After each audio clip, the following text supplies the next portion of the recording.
So if our target tells us what success looks like and tracking tells us how we're doing, it's really helpful to have some sort of model or way to go about tracking our target to be able to know how we're doing in reaching that target. In this episode of the podcast, I'm going to share with you a simple tool that we've used called a 5x5 tracking card. And I'm going to actually unpack how we've used it and then give you a link to be able to create your own. So this is a super practical episode that'll actually help you to walk out, living out how to engage the targets with tracking in your city. That's coming up.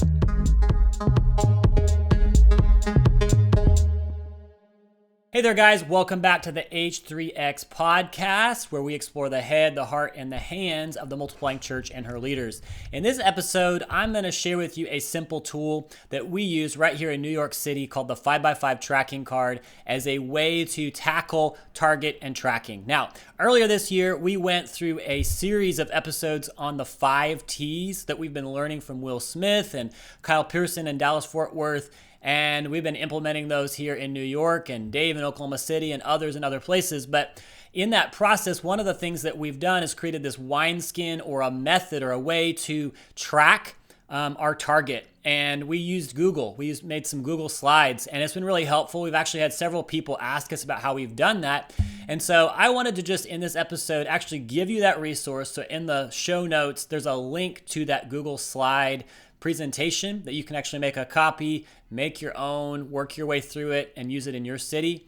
But also just kind of walk you through how you could begin to use this so that you can think through that. And so where this will be helpful is as you're beginning to engage your target of a city, you need to know where to get started and what does success look like in reaching those target people groups that you're going after. As you create your own 5x5, you need to know what does success look like in terms of phases of engagement towards actual gospel saturation and getting the job done of no place left. But then you also need to be able to track that progress. So we're going to break down in this episode, as I take you in here in a minute, into how to do that and how to identify what should you be doing, the controllables, so that you can make space for what God is going to do, the uncontrollables, and in that way be a good steward of the region, of the peoples and places that you're coordinating strategy in. So I think it's gonna be really helpful. I'm gonna invite you to check it out, begin to try it yourself, and then feel free to reach out to us and we'd be glad to talk through it if you want from there. So let's jump in and look at the tracking card. Guys, so let's jump in. I'm going to show you how to use this slide deck to create a 5x5 tracking card. And again, if you are listening to this podcast, you may want to click the link to follow along on the slides or watch the video version. So the first page of the tracking card template or slide deck is instructions. And so the first thing you're going to want to do is make a copy of the slide deck. So to do that in Google Slides, you'll go File, make a copy of the entire presentation. So make a copy of the entire presentation, and then you'll go into each slide, and each slide, the text fields can be edited, except for slide 3, which I'll talk about just in a second. But otherwise, they can be edited. So if we go to the second slide, you can edit the location or people or place that you're targeting, and end vision, 5x5 goal. And then the third slide, the one that can be edited, is the 4 disciplines of execution. This comes from a book by Covey, and that's the name of the book. The 4 disciplines are on this slide, and it's helpful as a way to vision cast to your team what you're doing and how you're going to go about it. So discipline 1 is focus on one important goal. So we're going to focus on one wildly important goal, which was on that other slide, no place left among every people and place, in this case in Metro New York. And then the goal is team of teams of local owners of the core apostolic task to multiply disciples, leaders, and churches. That's the one big goal that we're going after. And then to do that, discipline number 2, we're going to act on the controllables. So we're going to act on the things that we can do that are relevant for the phase that we're in for a specific target, which I'll unpack here in just a second.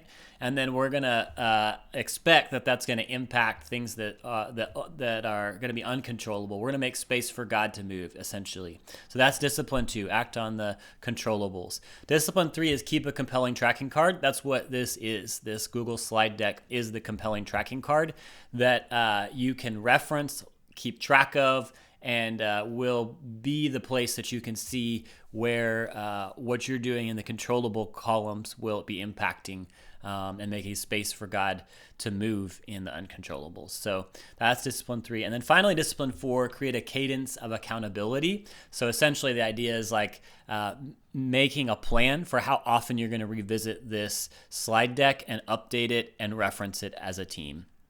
So that's the 4 disciplines of execution. I'm going to reference discipline 2. It says act on the controllables. And so I mentioned on the last slide of the deck, it basically has the 7 phases of engagement. This has been developed within the missions world as a way to evaluate some nuance to engaged versus unengaged. So rather than just saying, is this an unreached people group or unengaged people group, instead identifying the target is sustained gospel presence in that people group. And so how do we break down from the place of phase 1 adoption to phase 2 gospel, phase 3 believers, phase 4 of local church, phase 5, where we begin to see some multiplication, that church is reproducing, church is multiplying, phase 6, and then finally a sustained gospel presence in phase 7. And so when we talk about acting on the controllables, the point is it will be kind of relative to the phase that we're in. The controllables of what we'll do when we have a local church is going to be different than if we're just at the adoption phase, where there's going to be a lot of need for networking and just sharing the gospel ourselves, and for beginning to do some training as we find some believers within that target space. So there's going to be some different controllables at the beginning than there is at a later phase, for example. So as we talk about identifying what controllables we're tracking, the first thing we're going to want to do is identify what phase we're in and what controllables do we need to be focusing on for that phase.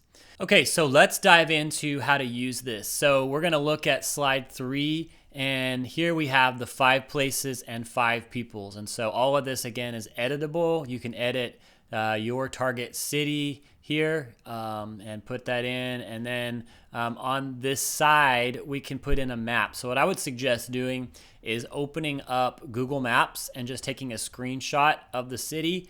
And then what we did was created on my Google Maps, and we drew in these different colored spaces to create 5 parts in our target, which is Queens, on this slide deck. And then you can move these numbers around. And so what we did in order to identify the 5 places was we divided up Queens into 5 sections of about 200,000 or so each. And so you can see, obviously, this one is a lot more dense. It's a smaller area, a lot more dense, and others are more spread out.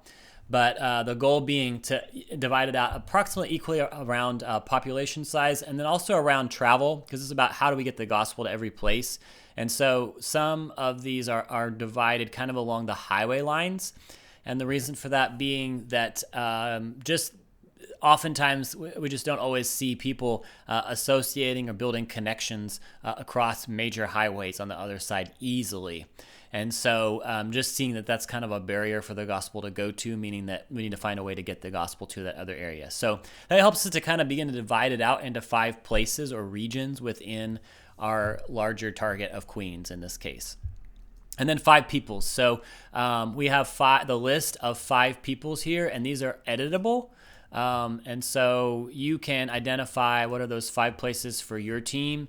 We used a combination of UPG North America, the website UPG North America, and then also a little bit of just seeing where God's at work and joining him in it. So I'll open up this web page for UPG North America. It's a really helpful website for being able to identify what are the priority people groups. And so here we've got a whole list, and we're in New York, so New York tops it, although you can search for your city and see what specifically people groups are in your city. But then we're going to look over here at the priority score and see which of them have the highest priority numbers that are also there within, for example, Queens. And so bringing those pieces together, we made a list of 5 peoples here, and some of them are more broad and some more specific. And that was because as we were getting into the harvest and engaging, we found that some of the peoples we were partnering with, the believers, were more broad in their focus. And so we're starting in that place of partnering with local believers who are targeting these unreached peoples among, especially like South Asian, for example, a lot of Bengali Muslims. There's a lot of Pakistanis here, Nepalis, and a lot of those are on that list of unreached peoples. But we put it as broad as South Asian because that's the churches we're partnering with are engaging that broadly. So that begins to give us this tracking card that has 5 peoples in 5 places as kind of overview of it. And then at the following 2 cards, what we're going to do is really dig into what does that look like practically. So as we begin to talk about 5 peoples and then 5 places, what can we begin to track as a team in the controllables category and identifying 3 main things, and then also 3 uncontrollables that are going to contribute towards reaching the phase that we're moving towards. And so in this case, all of the ones we're engaging in are easier because they're all in adoption gospel believers. It's still early on in seeing a local team arise that's adopting a multiplying strategy. And so our controllables are about how do we get towards a local church being established, phases 1 through 4. And so with that in mind, you see here these 3 controllables we picked are weekly gospel shares. And that's going to be from us as outsiders getting frequency of regular gospel sharing. So that number there in that column, it represents not just the number of times the gospel was shared, but it's weekly regular sharing, because we want to get to a place where we're seeing insiders, those that are a part of those people groups, actually being the ones sharing the gospel regularly and that continuing. Again, the end goal of this is a sustained gospel presence. And so we are tracking frequency here. Even from the outset, as it's outsiders, we're still tracking that frequency. As we are also in that kind of adoption phase, we're going to track what we call GCC interviews. So we're tracking as we're trying to find other believers. We're networking, we're connecting with local churches, we're casting vision and inviting them in to be trained and learn how to make disciples. We're going to track the number of interviews we're getting in each of these target people groups. And then that will help us to do what we can do so that we begin to see some local churches get started, hopefully out of those that we train and those that we connect with. And then finally, the controllable that we've got on this card is total believers trained. And so all this is an example. Those things are all editable. You can change the controllables for the phase that you're in. But we want to train believers so that we can, out of gospel sharing and training believers, we can actually get to some local church starts and new disciples being baptized by those that are coming out of the harvest and those that we've trained. So that kind of summarizes up this idea of the 3 controllables, and then we identified 3 uncontrollables that we want to get to that corresponds to that goal of getting into phase 4, a local church that's got a multiplying strategy and vision. And so with that in mind, we're tracking total baptized new believers because we want to see this actually reaching the lost and not just making disciples of the saved. And then we want to track local churches because that's our target phase. We want to actually see churches get started. And then leaders, that's kind of pushing towards our next phase. We want to actually get to where those churches are reproducing. That's going to need leaders. And so the other thing that we're tracking in these uncontrollables is a category that's going to push us towards the next phase of raising up some leaders that are actually going to begin to take on this vision and take it to another part of the area where those people are and see new churches get started. So that's the 5 peoples. The 5 places is very similar, but just we're looking for where are we seeing all of those things happening within the geography. And so these are not necessarily correlated, the peoples and places, although there's overlap, obviously. And the reason why we're tracking both is because we want to get to no place left. We want to reach a place where there's gospel saturation. And in order to really see that geographically, it's going to require tracking people groups as well, because just because there's gospel in each of these 5 places doesn't necessarily mean that all the peoples are reached. And vice versa. We could have the peoples reached in all these 5 places, but that doesn't mean that they're going to actually carry it to the rest of those places. But it does begin to help us to see if we're actually getting the job done on both those fronts. So this is a very similar card, and that maybe will help for you to begin to think through how you can create a card for yourself and for your team that identifies the phase that you're in, the controllables that you need to be tracking, and then some uncontrollables that'll be the result of that to get you to the next phase of engagement. So guys, I hope that was a helpful way to kind of break down how we've used this 5x5 tracking card. Invite you to check it out and get to work kind of creating your own. But we've used this here in New York, and we've got a team that is targeting Queens, New York right now, which is a little over 2.6 million people.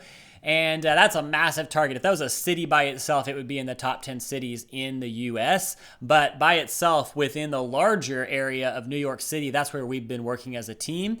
And so I've been able to show you in this episode how we've broken it down into 5 peoples and 5 places. But that has helped us, first of all, as a team to kind of get on the same page with what we're going after. But that 5x5 is also a way for us to campaign, is a word that we've used as we're learning this, to campaign those peoples and places.